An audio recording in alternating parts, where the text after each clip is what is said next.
مجھ سے کیوں اتنی میں تو قرآن کا داعی ہوں، رسول اللہ کا وارث صحابہ کا سپاہی ہوں، مجھے ہے کفر سے۔ وعلیکم السلام ورحمۃ اللہ وبرکاتہ۔ اللہ رب العالمین خیر و عافیت میں رکھے۔ سوال بڑا ہی عجیب سا ہے اور بعض لوگوں پر افسوس بھی ہوتا ہے کہ الزام تراشی میں سبقت کرتے ہیں اور بلا سوچے سمجھے اتہام اور افتراء سے کام لیتے ہیں، اور وہ یہ کہ اہل حدیث نے دین کو تبدیل کر دیا ہے اور دین کو چینج کر دیا ہے، امام اور مؤذن کو تنخواہ دے کر۔ تو کیا یہ اہل حدیث کا قصور ہے؟ آئیے اس کے سلسلے میں جانتے ہیں اور معلوم کرتے ہیں کہ جو لوگ کہتے ہیں کہ اہل حدیث آج کے ہیں، ان کے لیے بھی یہ ایک ثبوت ہے کہ کس طرح سے علماء قدامى نے اس مسئلہ کے بارے میں وضاحت اور صراحت کی ہے۔ چنانچہ علماء احناف کا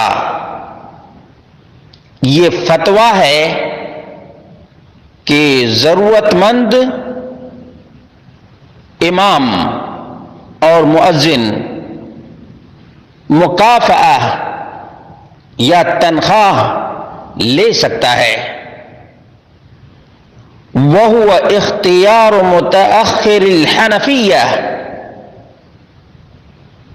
متأخرین علماء احناف کا یہ اختیار ہے کہ امام اور مؤذن ضرورت کے تحت تنخواہ لے سکتا ہے۔ ہمارے سامنے ایک کتاب ہے رد المحتار، جس کو حاشیہ ابن عابدین بھی کہتے ہیں۔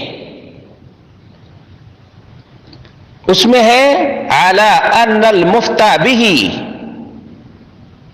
جو عام رائج فتویٰ ہے مفتى به، مذہب المتأخرین من جواز الاستئجار على تعلیم القرآن والامامہ والاذان للضرورہ، کہ اس بات پر فتویٰ ہے اور یہی متأخرین کا مذہب ہے کہ تعلیم قرآن کے لیے اجرت پر معلم رکھے جا سکتے ہیں، امام اور مؤذن رکھے جا سکتے ہیں ضرورت کے وقت۔ یہ رد المحتار جلد نمبر 1 صفحہ نمبر 562 ہے۔ ابن عابدین، جن کو حنیفہ ثانی کہا جاتا ہے، ابو حنیفہ ثانی کہا جاتا ہے، اور اسی طرح سے ایک روایت میں امام احمد بن حنبل نے بھی یہی بات کہی ہے۔ حنابلہ کی کتاب ہے الانصاف للمرداوی، جلد نمبر 6 اور صفحہ نمبر 35 ہے۔ اور اس کے تحت آیا ہے کہ حکم اخذ الرزق من بیت المال مقابل الامامہ،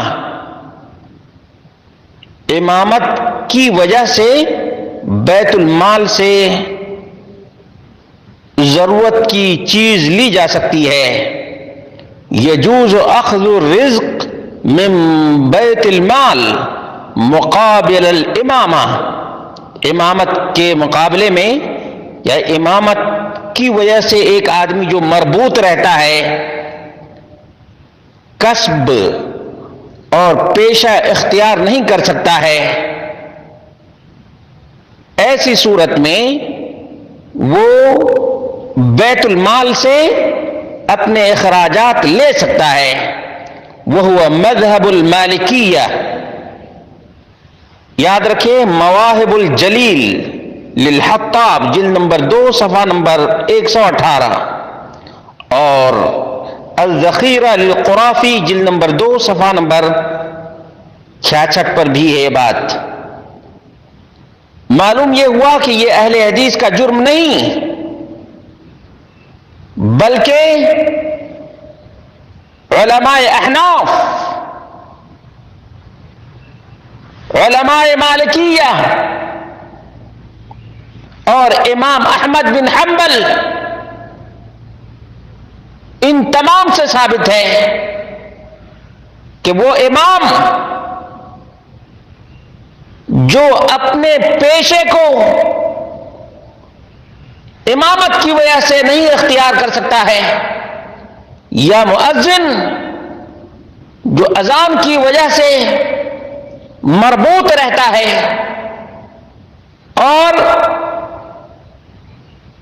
مشاغل تجارت انجام نہیں دے سکتا ہے، اسے بیت المال سے حاجات زندگی کے سامان لینا بالکل ہی جائز اور درست ہے۔ ائمہ شافعیہ الحاوی الکبیر للماوردی جلد نمبر 8 صفحہ نمبر 458 عند الشافعیہ یجوز اذا لم یجد الامام متطوعا، جب بغیر پیسے کے، بغیر تنخواہ کے امام نہ ملے تو ایسی صورت میں مسجد ویران نہ رہے، تنخواہ دار امام رکھنا اور تنخواہ دار مؤذن رکھنا شوافع کے نزدیک بالکل جائز اور درست ہے۔ حنابلہ کشف القناع للبہوتی جلد نمبر 4 صفحہ نمبر 12 پر بھی یہی بات مذکور ہے۔ اور یہ بات یاد رکھیں کہ جو بیت المال سے لیا جاتا ہے وہ بدلہ نہیں اور نہ مزدوری ہے، بلکہ ایک خیر کے کام پر تعاون ہے۔ لأن ما يؤخذ من بيت المال ليس عوضا وأجرة بل رزق للإعانة على الطاعة۔ دوسری بات یہ ہے لأن بالمسلمین حاجہ إلى الإمامة، امامت اور اذان کی ضرورت ہے، ضرورت ہے۔ وقد لا يوجد متطوع بها، اور ہو سکتا ہے کہ کوئی فری میں امامت کرنے والا نہ ملے، یا کوئی امامت اور اذان کے لیے فارغ نہ ہو، اس لیے کہ ہر آدمی کو آج کے زمانے میں کتنی ایسی مسجدیں ہیں جو مستقل امام اور مؤذن نہ ہونے کی وجہ سے اذان اور نماز پنجگانہ سے بھی محروم ہیں۔ ان کا ذمہ دار یہی شخص ہے جو کہتا ہے کہ اہل حدیث نے دین کو بدل دیا ہے، رب کعبہ کی قسم ہے، یہ دین کا کام ہے، دین کو بدلنا نہیں۔ پوچھو ان ائمہ کرام سے جنہوں نے کہا کہ اگر کوئی فری میں امامت کرنے والا اور اذان دینے والا نہ ملے تو بیت المال سے ایسے امام کو اور ایسے مؤذن کو دیا جائے جو امامت کے فریضے کو انجام دے اور اذان کے فریضے کو انجام دے۔ اصل میں ان جاہلوں کا مقصد یہ ہے کہ مسجدیں ویران ہو جائیں، نہ اذان بلند کی جائے اور نہ پنجگانہ نمازیں جماعت کے ساتھ ادا کی جائے، یہی ان کا مقصد ہے، اعتراض کرنے کا یہی مقصد ہے۔ ورنہ ان ناہنجاروں سے کہو کہ تم 1 مہینے تک لگاتار امامت کر کے دیکھو، 1 مہینے تک اذان دے کر دیکھو، تب سمجھیں گے کہ تم دین کے کام کو انجام دینے والے ہو یا دینی مصلحت کو برباد کرنے والے ہو. لأن بالمسلمین حاجہ الی الامامہ، مسلمانوں کو امامت اور اذان کی ضرورت ہے، اور ہو سکتا ہے کہ کوئی فری نہ ہو. وَإِذَا لَمْ يُدْفَعْ الرِّزْقُ فِيهَا تُعَطَّلْ، اور جب مکافأہ نہ دیا جائے تو مسجد ویران ہو جائے گی، معطل ہو جائے گی. یہ اذان کے منارے سنسان رہ جائیں گے. اس لیے شرعی مصلحت کا تقاضا بھی ہے کہ مکافأہ دار جو اپنا ٹائم امامت کے لیے وقف کرتا ہے، جو اپنا ٹائم اذان کے لیے وقف کیا کرتا ہے، اس کو بیت المال سے دیا جائے.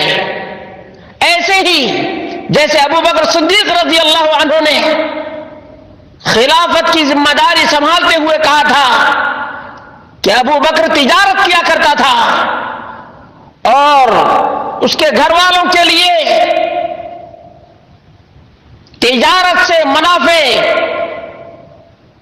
اس کے گھر والوں کے لیے وافر مقدار میں ہوا کرتے تھے. آج مسلمانوں کے کام میں مشغول ہونے کی وجہ سے تجارت نہیں کر سکتا ہے. عمر فاروق رضی اللہ عنہ نے کہا کہ خلیفۃ المسلمین کو بیت المال سے اپنے اخراجات لینا چاہیے. آج یہ ہرکی اور تھرکی لوگ جو اعتراض کرتے ہیں، کیا خلیفۃ المسلمین اور امیر المومنین پر اعتراض کر سکتے ہیں؟ جب امیر المومنین پر اعتراض کرنا غلط ہے تو اماموں کی تنخواہ پر اعتراض کرنا بھی غلط ہے. المغنی لابن قدامہ جلد نمبر 1 صفحہ نمبر 301 پر یہ بات لکھی ہوئی ہے. وبیت المال معد لمصالح المسلمین ومن مصالحهم الامامہ. بیت المال کا قیام مسلمانوں کی مصلحت کے لیے ہوتا ہے اور مسلمانوں کی مصلحت میں سے ہے امامت اور مسجد میں اذان. اس لیے